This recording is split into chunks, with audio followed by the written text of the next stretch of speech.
Assalamualaikum warahmatullahi wabarakatuh. Halo semuanya, apa kabar? Di sini saya mau bercerita sedikit. Pasti dong kalian pernah mengalami masa-masa SMA. Masa SMA kalian pastilah sama saya, penuh dengan kenangan, makna dan juga persahabatan.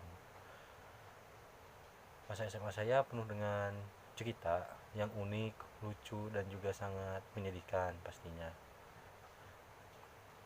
Pada masa SMA, saya sama teman-teman suka nongkrong di depan sekolah. Nongkrongnya itu hampir setiap pagi gitu, hampir setiap sekolah pasti kami sebelum masuk ke kelas ataupun lagi istirahat ataupun udah pulang di sekolah, pasti kami nongkrong di tempat itu. Tuh, kami nongkrong satu kelas atau sama gabung dengan kelas lain biar lebih seru dan juga lebih banyak teman gitu.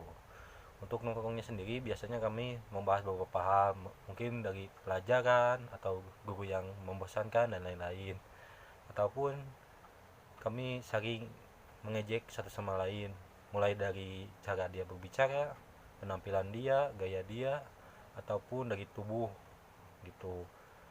Kebanyakan kami ini sering bercanda itu tentang tubuh kami ataupun tentang gaya bicara kami itu. Memang sih ada beberapa orang yang menganggapnya itu sebagai candaan, ada juga yang menganggapnya serius. Itu selalu bersyukurlah kepada Allah, jangan pernah mengeluh dengan kekurangan kita, jadikanlah kekurangan kita itu sebagai kelebihan yang membuat orang lain bisa menghargai kita ataupun bangga kepada kita. Body shaming itu adalah suatu tindakan atau ucapan yang merujuk atau mengacu pada mengomentari dan juga menghina fisik seseorang atau tubuh seseorang. Beberapa sumber bahwasanya wanita itu sering melakukan praktik body shaming. Contohnya, saya mengambil dua data yang saya peroleh dari beberapa sumber itu. Yang pertama, studi tentang Fit Rated. Dia menyeleksi 1000 orang, laki-laki maupun perempuan. 1000 orang itu dites atau ditanya mereka pernah mengalami body shaming ataupun tidak. Pria hanya mendapatkan atau presentasinya itu 85%, sedangkan wanita 92,7%, menunjukkan bahwa wanita itu sangat sering melakukan praktek body shaming itu. Terus dari data yang lain dari Yahoo Health menunjukkan bahwa lelaki itu presentasinya 64% dari 2000 lelaki yang mereka tes atau mereka tanya tentang pengalaman mereka melakukan body shaming atau mereka yang pernah mengalami body shaming. Terus untuk wanitanya itu sangat mengejutkan, yaitu hampir 94% dari 2000 wanita yang pernah mengalami praktik body shaming ataupun yang mengalami sendiri. Itu menunjukkan di sini bahwa wanita itu emang sangat rentan untuk terkena praktik dari body shaming tersebut.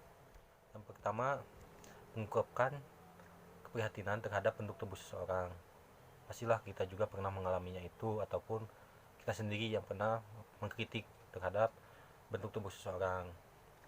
Itu sama saja dengan body shaming, karena mengungkapkan keprihatinan kepada bentuk tubuh seseorang yang belum tentu seseorang itu mau sama kita dikritik tentang bentuk tubuhnya tersebut.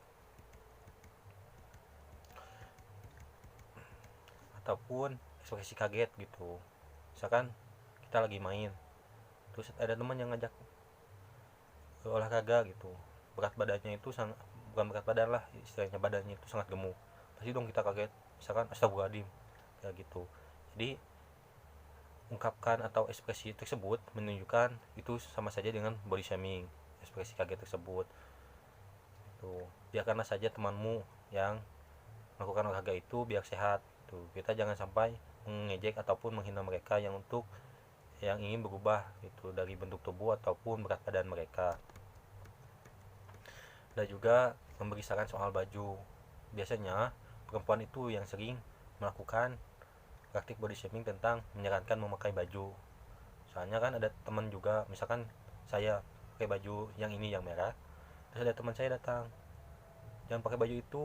Nah, soalnya bajunya nggak ada motif atau nggak ada gambar ataupun yang lainnya, terus atau warnanya merah.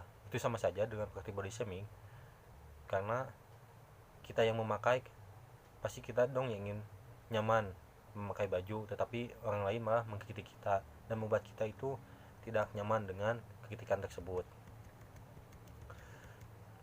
Ada juga menghakimi cara dia seseorang.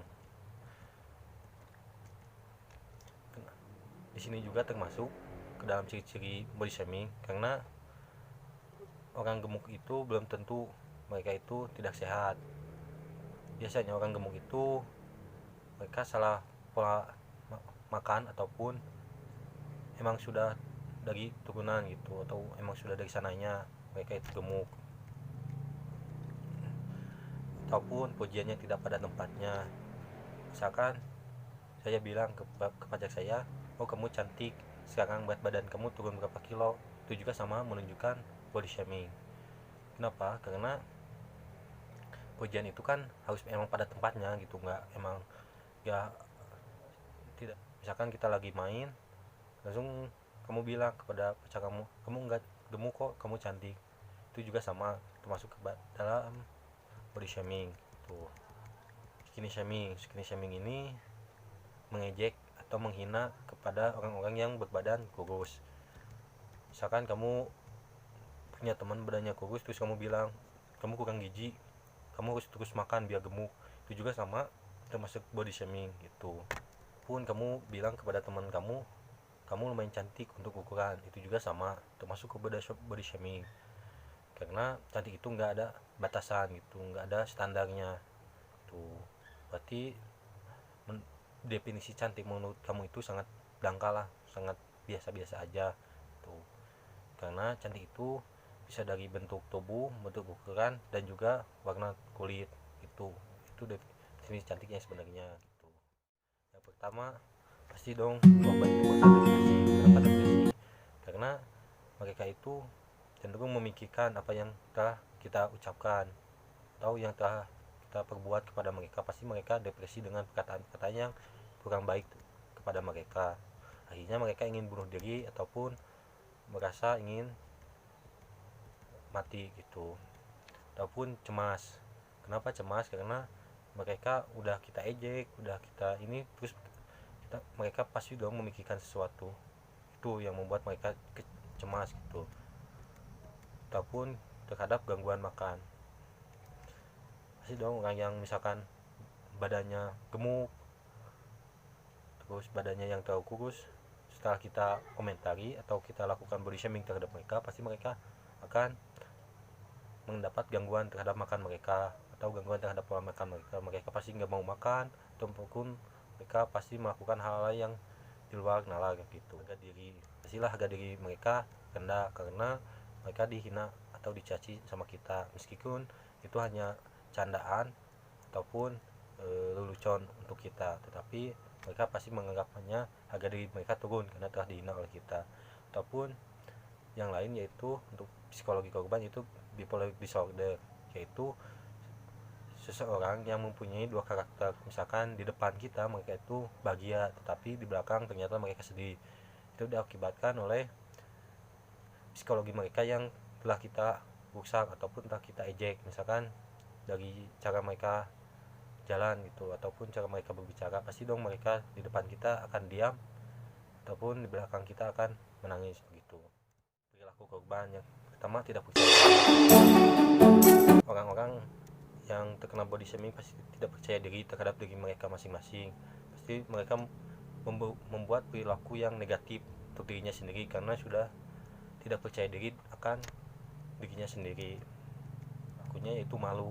Pasti dong setelah kita ejek, kita caci, misalkan kita bercandain tentang berat badan mereka, bentuk tubuh mereka, pasti dong mereka merasa malu dan tidak ingin berteman lagi dengan kita ataupun menjauh dari beberapa teman dia itu, karena mereka malu dengan bentuk tubuh dia gitu. Putus asa. Kenapa putus asa?